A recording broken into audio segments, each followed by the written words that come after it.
about, trying to figure out what it's all about. Existentialist, am I worth anything or just discount? I don't know.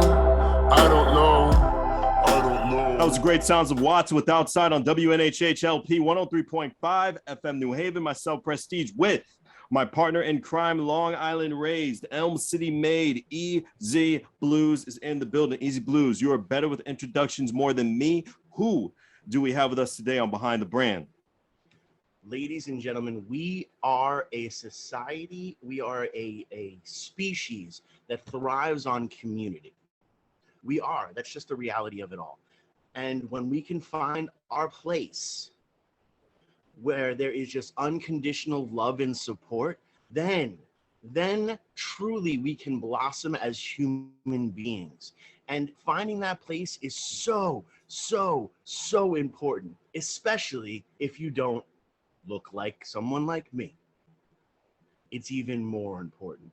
And the further away in the rubric of what other people consider norm you get, the more you need that community. And there is a wonderful place in this amazing city that welcomes with an open heart and open arms those people who feel that the rest of the world doesn't necessarily see them for who they are.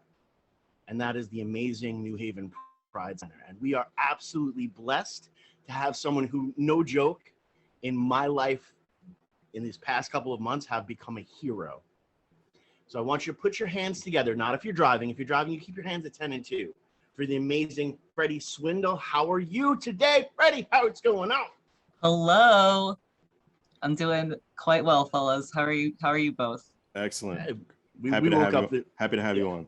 We woke up this morning. It's a blessed day. But first and foremost, let's talk a little bit about you and your journey. Like, are you a New Haven resident? Are you a transplant here? What was life like for you? Yeah, sure. I am from Pittsburgh originally, so go Steelers. Any Steeler fans on the call? We are everywhere. We are Legion. I came to like New this Haven. person already. Go ahead. Yeah. I came to New Best Haven friends. because my partner, Amy, who I'm actually engaged to, we're gonna get married soon. Congratulations. Thank you. She's been living here since 2017, and she just fell in love with New Haven. And we have been together for 6 years, and for 4 of those years, we were long distance. And it finally came to a point in my life where I felt like I could actually move after I graduated from college and lived in Boston for a couple of years. I was finally able to come to New Haven, and so here I am. I still feel like I'm learning a lot about the city. Like I don't know very much. For the first, like 8 months or so, I was working remotely, and it was still a pandemic. So I felt like, I feel like New Haven's only like slowly becoming my home now. Nice. Still feeling very new, but very happy to explore this new place. Well, one of the things that you do explore while you're in this new place is the Pride Center. What is the Pride Center? Why is it so amazingly important? And honestly, it's like the coolest hidden gem. Like, I look at it as back in the day when you used to have to go to, and none of us are old enough for this, but speakeasies. You had to go down a hallway, down a special thing, and then through another thing, and then you're there, and you're like in the coolest place in the world. And the Pride Center is that. So why don't you share with the people at home a little bit about the Pride Center itself? Yeah, sure. So we are a community center located on Orange Street downtown, in the basement, like Easy was saying, in the basement of an architecture firm. It's a small office, but we have a lot of heart, and basically we're here for the LGBT community, not only in New Haven, but really across the state as well. And we show up for our community in a number of ways. We have support services, that's my job, which I'm sure I'll go into a little bit later. We have different programming, including like affinity spaces and panels, and social events. And basically our goal at the Pride Center is to you know, help advocate for the LGBT community in Connecticut, so they're not just surviving but actually thriving. That's the ultimate goal. And so yeah, so we're down here in our little basement. Unfortunately, we don't have any windows, so but we make up for it with a lot of personality, a lot of heart, and yeah. So if y'all want to come visit, doors always open. Awesome.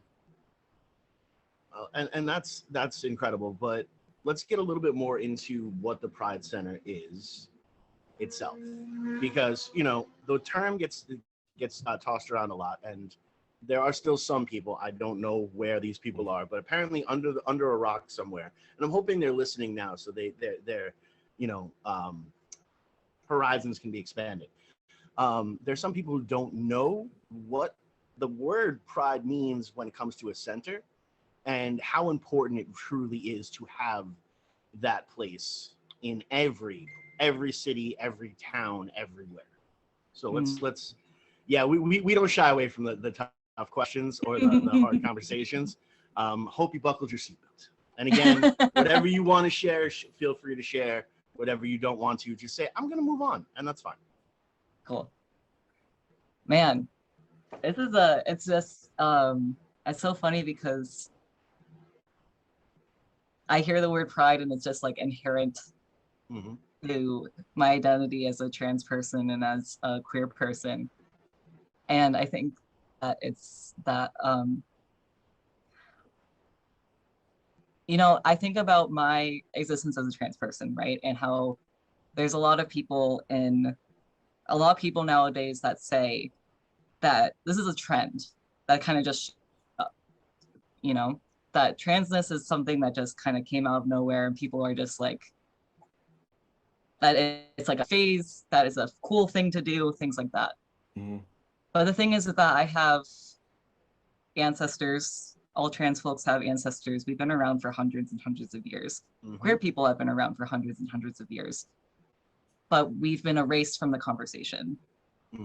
And so where the pride name kind of comes in is as resistance to that, resistance to being ignored, resistance to being erased, being pride and proud of who we are as human beings, in exactly who we are and exactly as we show up in the world. And so I think that's such a good question.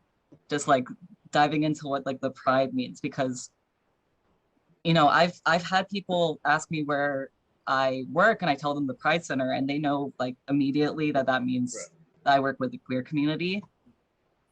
But digging deeper into like what that word really means to us is like, that's just such a good question. And that's kind of what I think of is like everyone that has come before me to get to this point. Those who have died, those who have,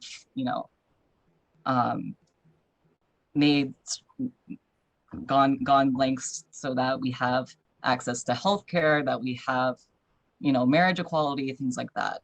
So I think that's kind of like meaning behind the word, at least for me. I'm sure it'll be, queer people are not a monolith, but this is just, it's just kind of like what I think of. Yeah. No, definitely. And I even, as someone, I guess, on the outskirts, will say, I look at it as when people are made to feel less than for just being themselves, they need to have that pride to move forward and be comfortable in their own skin. And that's why it is so important. And that's why what you guys are doing is so important. And especially, when the world seems to continuously change and evolve and then devolve and then evolve and then devolve, you need to, constantly, look at those kind of things. And even, as I'm as open as anybody else, everyone who listens to the show understands, about my oldest. And it's conversations I have to have with him all the time of, it's not how it should be, but we also have to celebrate that we're a lot further than we were. Definitely.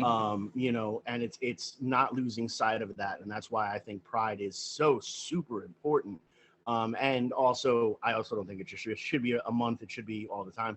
But I also feel that Black History Month should just be February, and we should just have Black history as regular history. But I'm different, apparently, you know. But at the end of the day, what you guys are doing is incredible, and there's a lot of people who don't know that there is a fight, don't know that you guys have to continuously fight through for something as simple as healthcare. You know, obviously a lot more people are understanding of, marriage equality, because that's something that's been in headlines. That's something that they can understand. But like, as per healthcare and different things, it's a little bit more in the forefront because of the AIDS pandemic that was very incorrectly pawned upon the queer community. It wasn't just the queer community that were able to catch a disease, but the headlines spun it very differently, and that's an unfortunate aspect of it. But, what are some of the other difficulties in healthcare itself, and, why is there a need for advocacy there? Yeah, I mean, there's a lot I could say.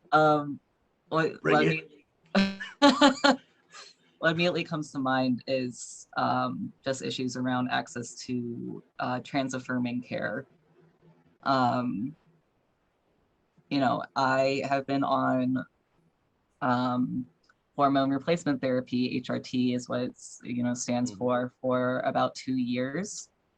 And, it was easier for me because I have access to, that I have insurance and things like that. But there are a lot of folks out there that can't afford insurance or just are uninsured. And so they're not able to start hormone therapy. There's also just like, no offense to any doctors that might be listening right now, but there's a lot of, I don't know if misinformation is the word, but I've been misgendered and mistreated by doctors, in the past. And it can really be hard sometimes to find someone that you can trust with yourself and with your body. So I feel like and then, insurance companies is just, it's like a whole other issue. So I feel like I think it's a lot harder for a queer person and a trans person to find affirming care, like a doctor that's going to affirm who they are and work with you, and realize that you know yourself more than a doctor would. And I think that it's hard. I think it's general with healthcare in this country being so difficult. I think that it's even more difficult for queer people because we have, I don't know, it's hard to explain. There's just like more of a need that is less known by doctors and less known by insurance companies. So it's even, for anyone that is trying to access good healthcare in this country, it's even harder for queer folks for those reasons. No, and the reality is, and I'm saying the reality is for some of those people that are listening going, I don't understand how that could happen. It is a particular science, and you have to have people that are specialized in that particular science. And for so many years, when the social norm was this is not a reality, less doctors want to get involved in that particular science. But now as things are starting to come forward and people are getting more comfortable in other people being comfortable in their own skin, which again makes no sense to me. But, now we're starting to see this open up, and, in a bright spot of that just darkness that we just spoke about, there are places out there. There are places like, Fairhaven Community Center, which you guys are there every other Friday, right? You can go and hang out with Freddie at a table. talking about, healthcare and different things like that. And, I do know that there are some youths that will be showing up, and it's one of those things of, if you have questions, everything is not as duality as the social norm wants to explain. Things fall into spectrums, things fall into a grand scale and scheme of things. And if you just have questions and you need an outside opinion, or you need someone, that has been through it even to a higher extreme than you have, that's the perfect time to go down there.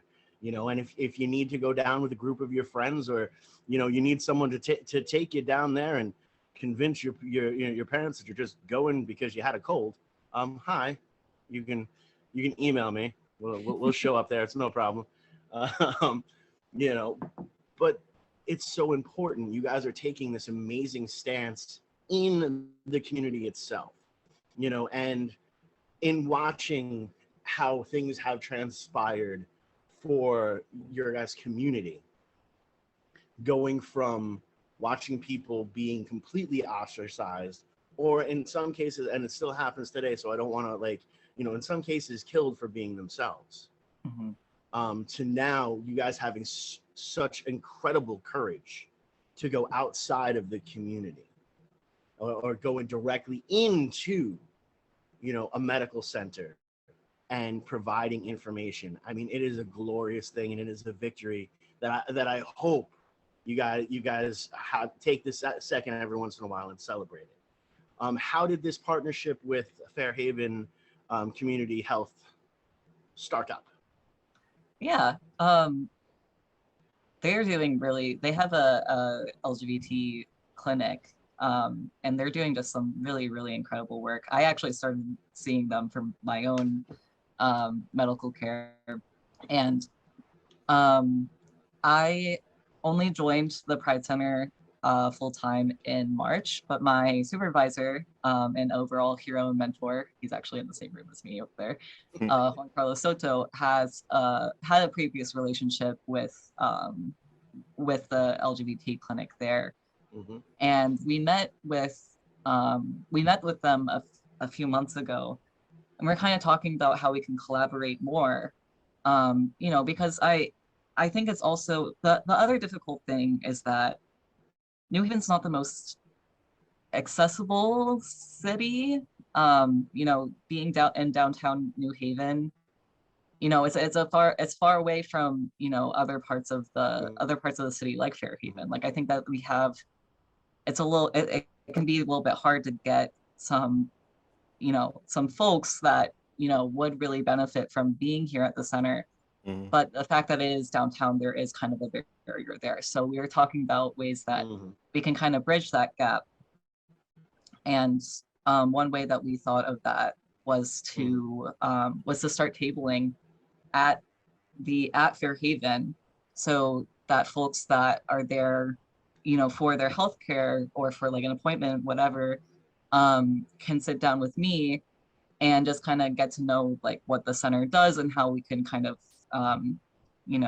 bridge gaps in care. That's kind of that's the idea of it. We only just started. I had my first session last, I think a couple weeks ago, and I'm there again on Friday for folks that want to come in. But yeah, Fairhaven, I mean, shout out to the Fairhaven team. They're really incredible. I feel really well taken care of by them, and I know that clients of mine also do. So they're doing really great work. Yeah, no, they are absolutely amazing, and because of your and again, this isn't just a talk aspect. Because of your advocacy, and we can get into the healthcare. Sometimes healthcare takes a very long time because it is such a huge machine, and when you're dealing with something that is unfortunately as subgenred as healthcare for LGBTQ plus can be, there can be a huge waiting list. My child's going through the process, and we were initially given a date for August 2023, and we stumbled into your amazing facility, and we just started talking, and we brought that up, and you're like, huh? and you made a couple calls, and as of today, my child is now on HRT for the first month of their and starting I'm to so actually excited for live them. their real life. Oh, that's awesome. I'm And excited. it's awesome because this is what you guys do. You guys are out here making an actual difference, and you're out here being superheroes for kids that don't necessarily feel okay with themselves. And I say it all the time, representation is so important. So like next week you guys have a Pride Week coming through, and you have one of my favorite hip-hop artists, Pink Navel, who the first Mhm. time I saw them perform, and they are a non-binary hip-hop artist, I automatically text my kid. And I said, Hopefully we get him on the show this. on WNHHLP 103.5 FM New Haven. Myself, Prestige, and my partner in crime, Long Island raised, Elm City made, EZ Bluez is in the building. Hope I didn't lose your train of thought. Easy, go right ahead. Not at all. But the moment that I saw them and I was able to connect with them and actually appreciate them as an artist, I text my kid, you want to take a look into this artist? This artist, is representation. Whether you like what they do or don't like what they do, this is at least somebody who is going through a similar journey as you.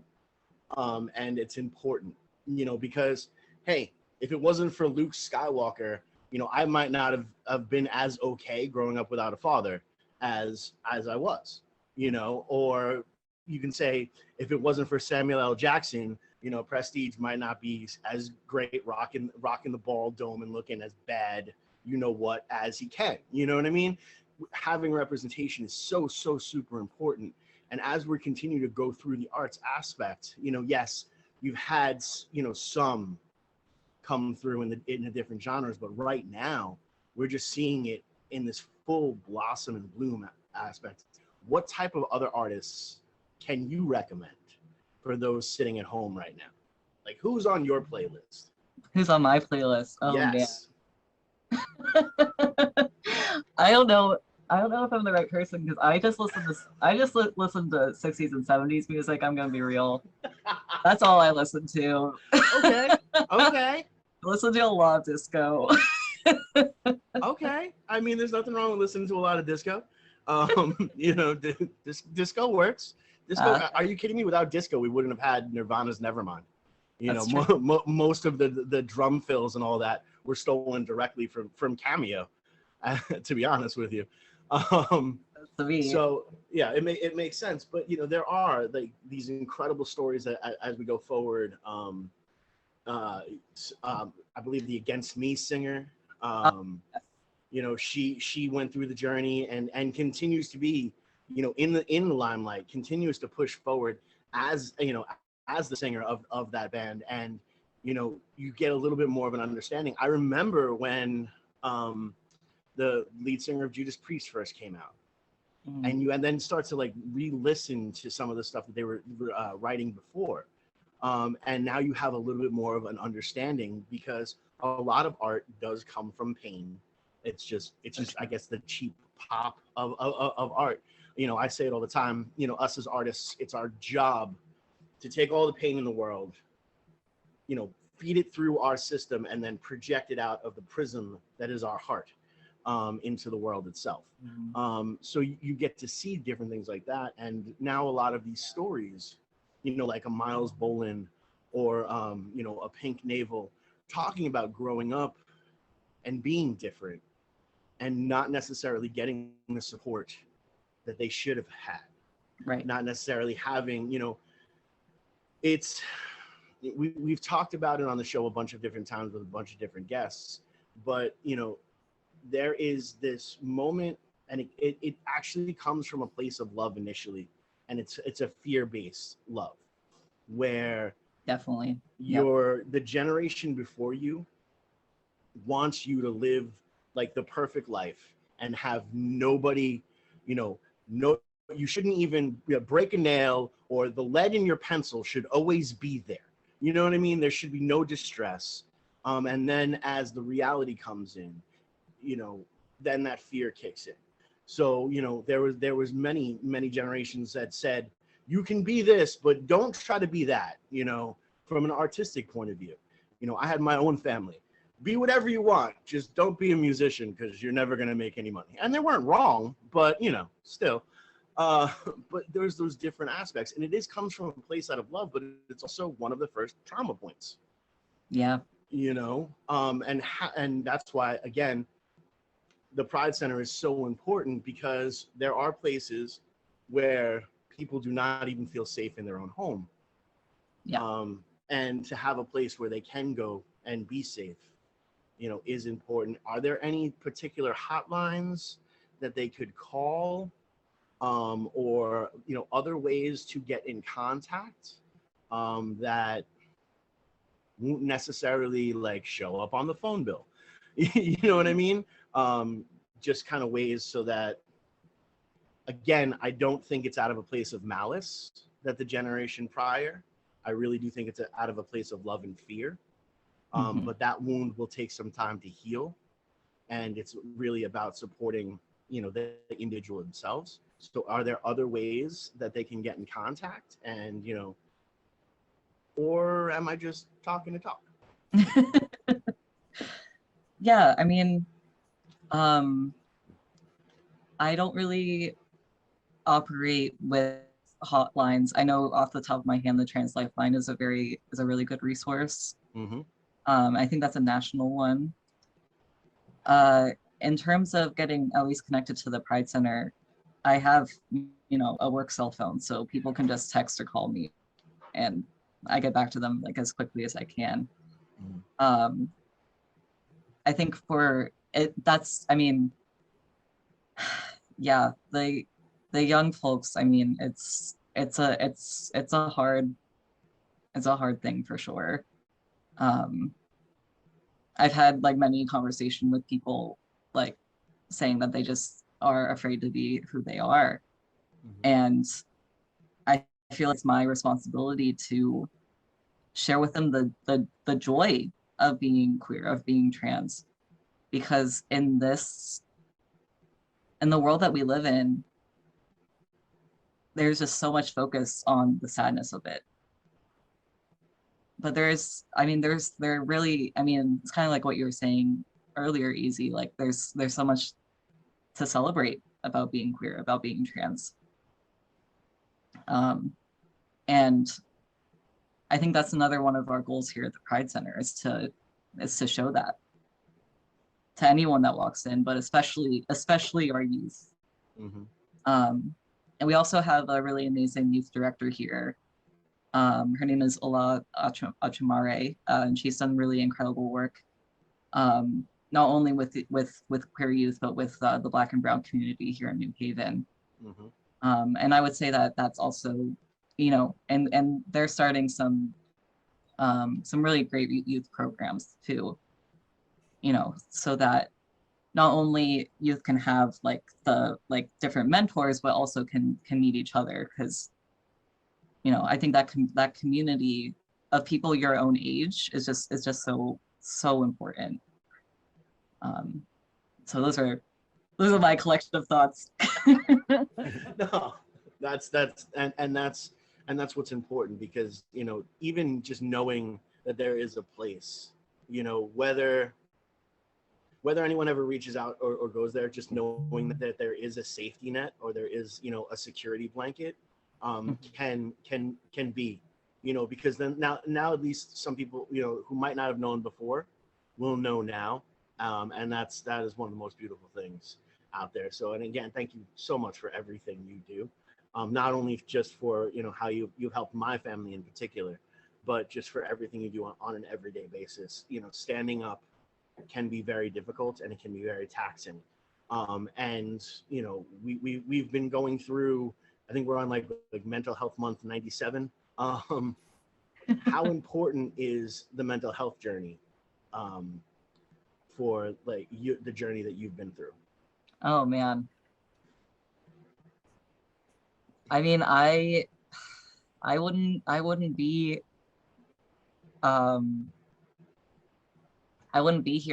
I wouldn't be who I am without the mental health support that I've gotten, truly.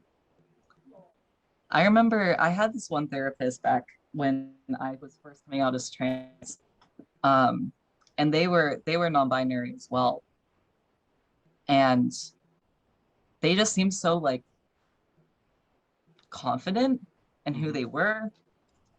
They were a social worker, and I, that's a career path that I've looked into, and I just saw them as so confident. And I remember talking to them because I mean, when I was in college, I was getting misgendered like every single day, and I still do. I feel a reality is that people see me and assume that I'm a woman and will call me by the wrong pronouns. So for folks that don't know what misgendering is, that's what it means. If you go by a different pronoun, that someone will either ignore it or, maybe it's a mistake, whatever. But it is a very painful thing that trans people go through. So that includes myself. And I remember telling this therapist, being like, how do you deal with this? Because I was a young trans person.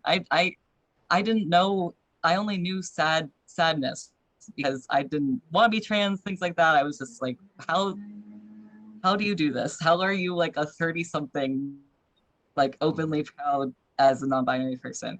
What do you say to people that misgender you all the time? And they looked at me and they said, I feel sad for them because they don't understand a world that is possible. And I was like, holy shit. Sorry. I know I'm just, I was like, holy shiitake shit. mushrooms. Holy shiitake mushrooms. There were shiitake mushrooms that were involved. They're delicious. A little bit of spice, some marsala sauce. It works out really well. But something in that clicked for me, where there is this other possible world where people don't have to adhere to these, socially constructed binaries. And so that really did something for my mental health as a trans person, and it's something that I carry with me, and I'm just still really grateful for to continue to receive that kind of therapy care. Shout out to my therapist. Can't say her name, but but yeah, I would not be here today, at least that's who I am, without it, really. I think I would be scared. I think I would be nervous to even work at a Pride Center, yeah. So I attribute a lot to the support that I've gotten.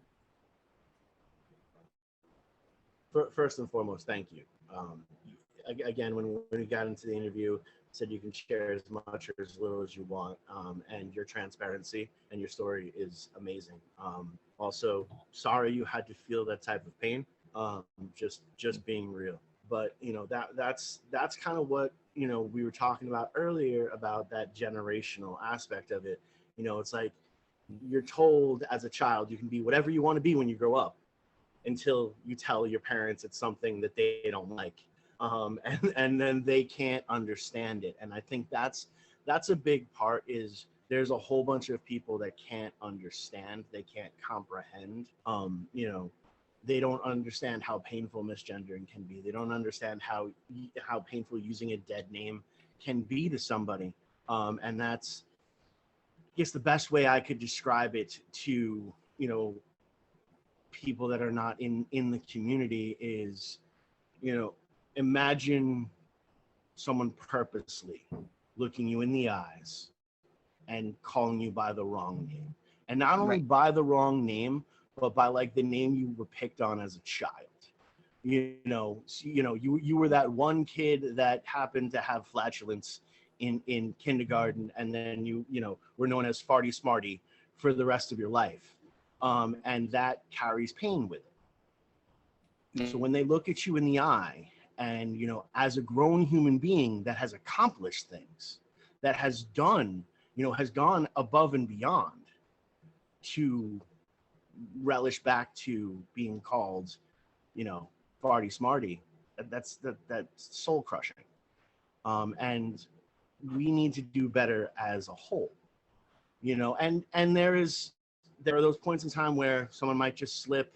I don't know. It's happened to me when I had longer hair, even though I've been a stocky gentleman my entire existence, but I had, you know, much longer hair, and there were those people. I mean, and then it was also purposely misgendered when, you know, I was going through recruitment centers, and the Marines were like, all right, well, you know, we're just starting to accept girls. I was like, all right, homie, like, keep it pushing, you know.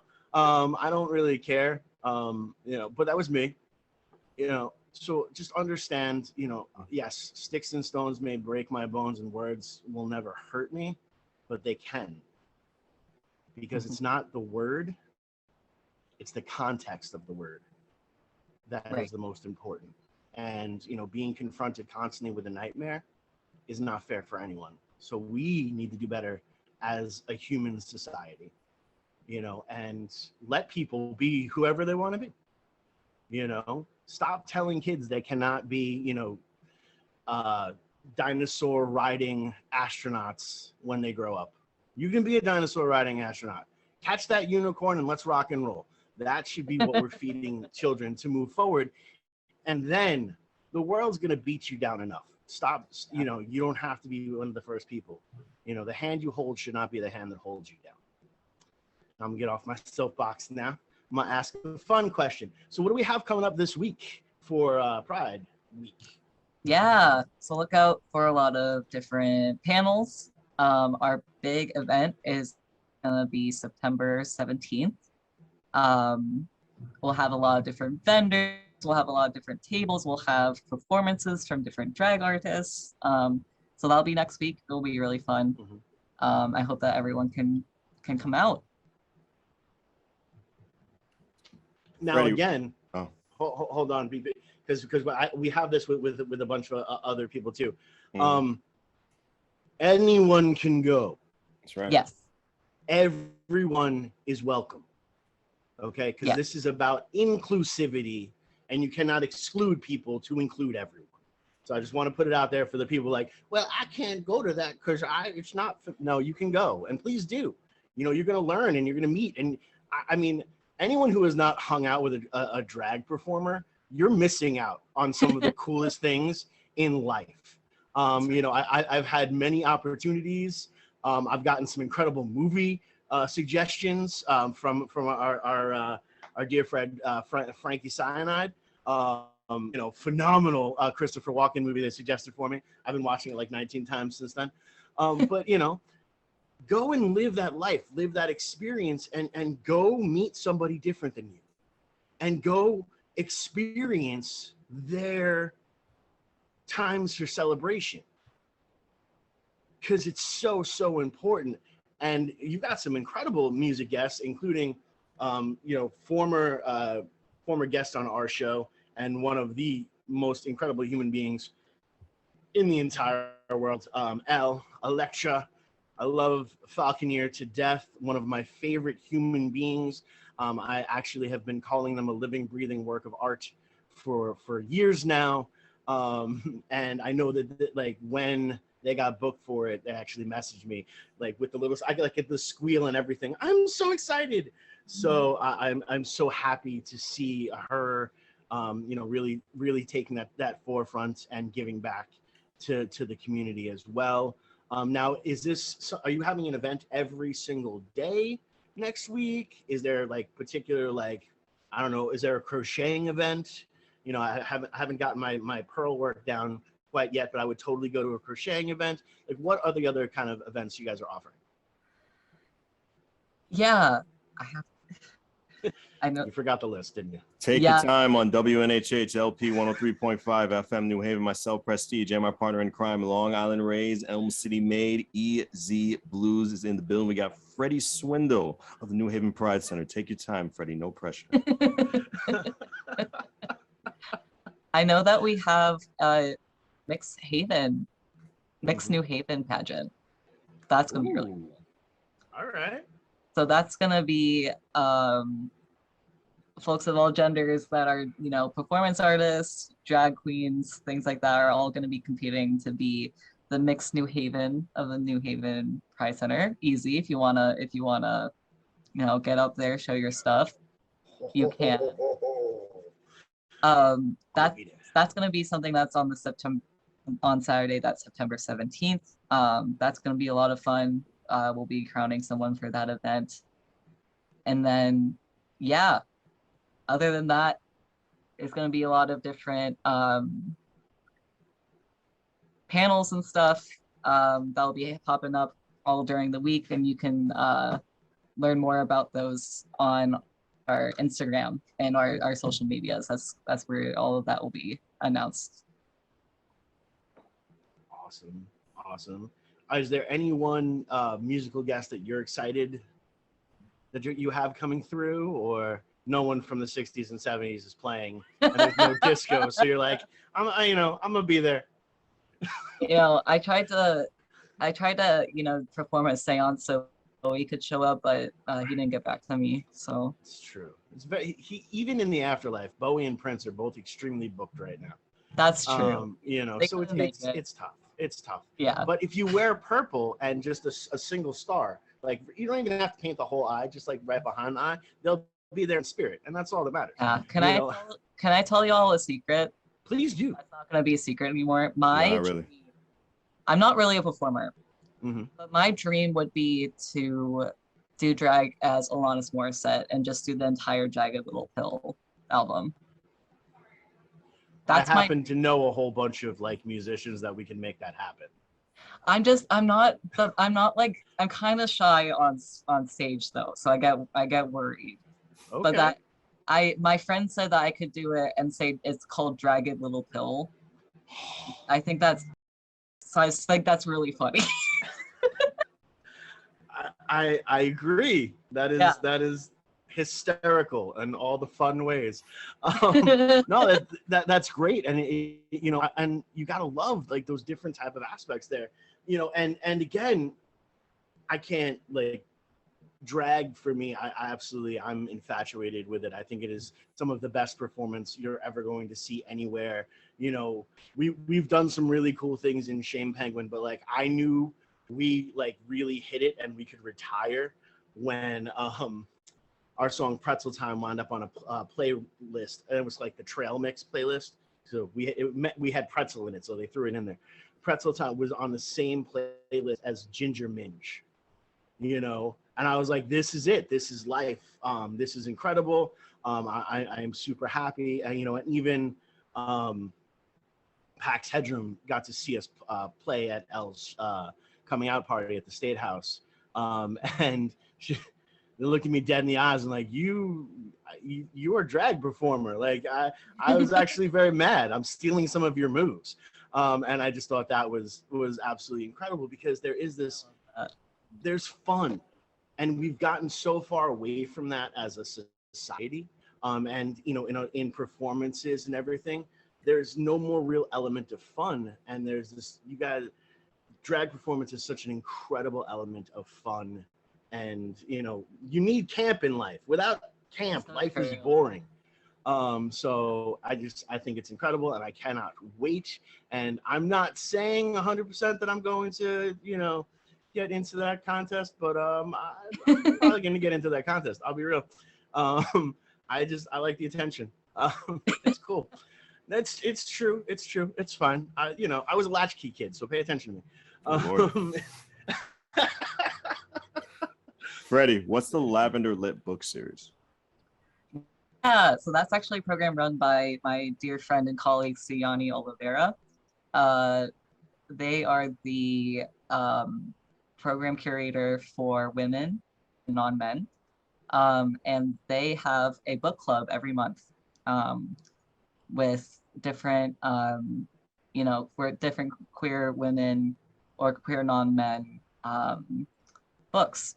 So we've had both like a book club that meets, I think, here in person every month, and we also have had in the past different author talks. So Siani has been able to get in contact with the authors and been able to do like Q&A sessions with them, which is really cool.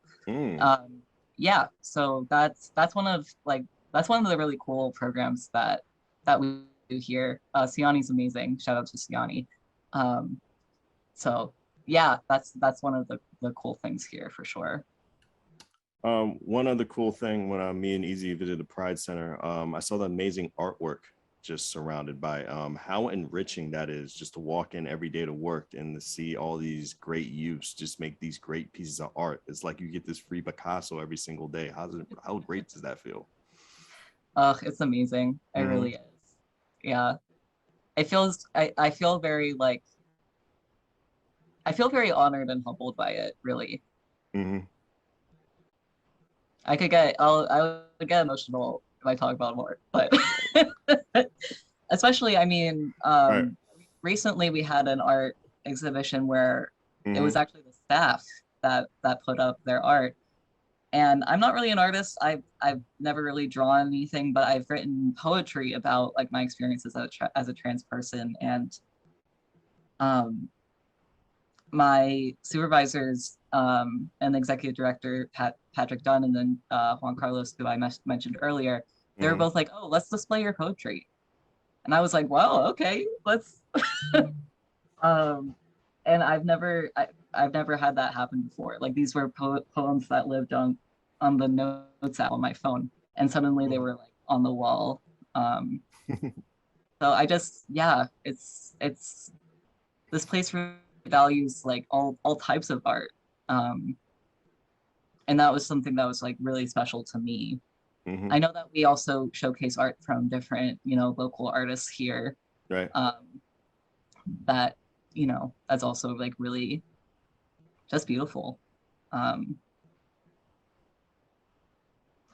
it's a good place. It is. It is. We're hearing really amazing and great stories. But Easy, I see a light bulb on top of your head, man. What do you have to say, buddy?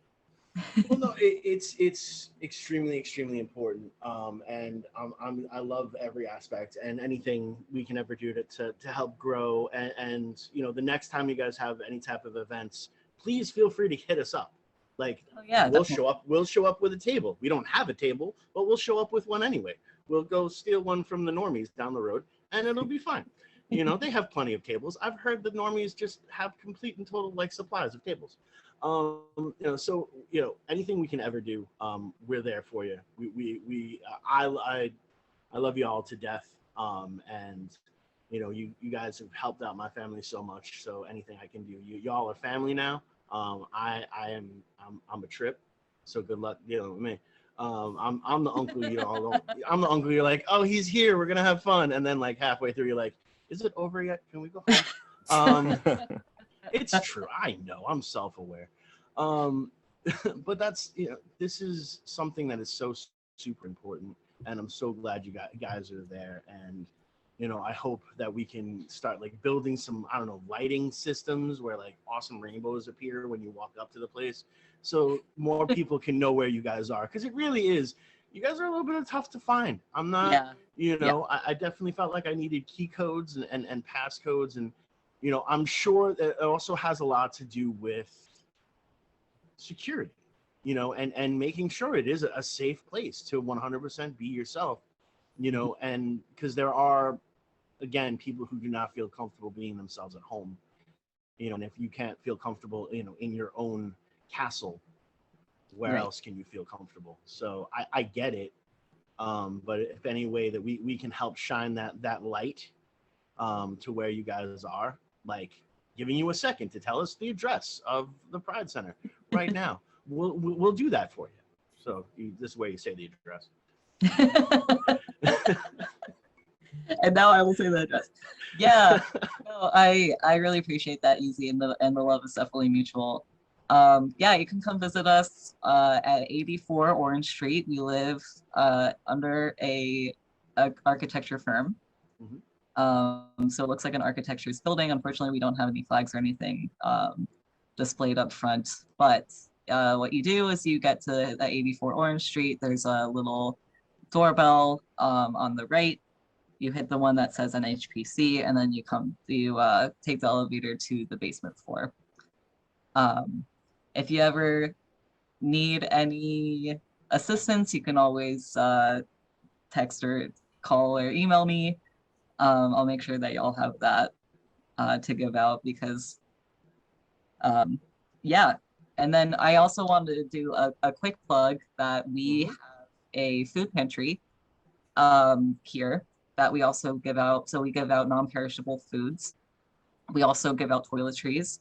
So if there are any listeners out there who would like to donate, we would accept like any, shampoo, conditioner, soaps, toothpaste, things like that, or any non-perishable food. So like any cans of food, rice, pasta, things like that. We're always looking for donations. So if you have anything extra lying around the house and want to bring it by the Pride Center, we would really, really appreciate that as well.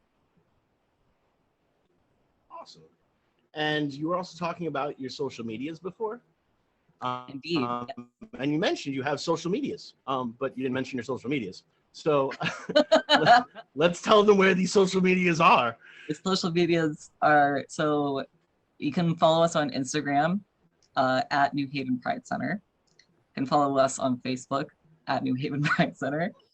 I think we have a Twitter, although I try to stay off of Twitter. It's a difficult place. You see things. You see things on there. You see, it never used to be like that. And then you just scroll down things. You're like, I need an adult. I need an adult. Twitter got weird. Real quick. Sad place. It's a really sad place.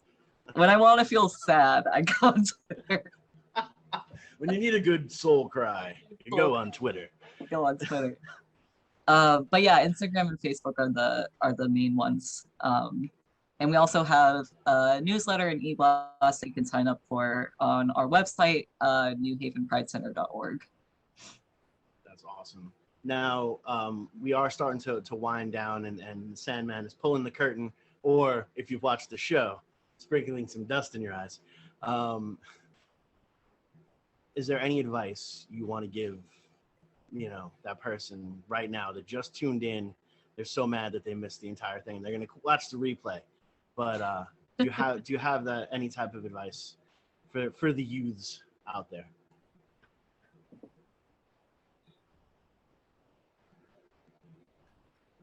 Oh man. Totally put you on the spot. It's okay.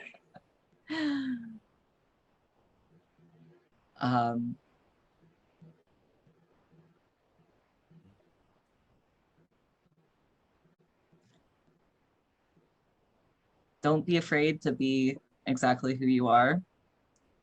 You're beautiful exactly who you are. In this world, all we have is each other, and we're out there to help. We're out there to advocate. We're out there to sorry, I got distracted. We're out there to, hold you and exactly who you are. That's absolutely beautiful. Thank you so much for being Absolutely. here. Thank you. Thank you so much. I like, we should just stop the show now, because that is the perfect way to end the show. And you are awesome, and everything you do is incredible. Thank you for being here, and anything again you ever need, feel free to high five us and tap us. We got you.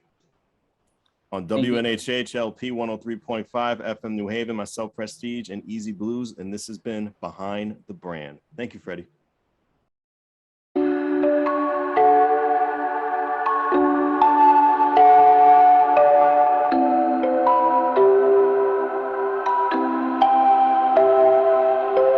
Wondering what to write about, trying to figure out what it's all about. Existentialist, am I worth anything or just discount? I don't know.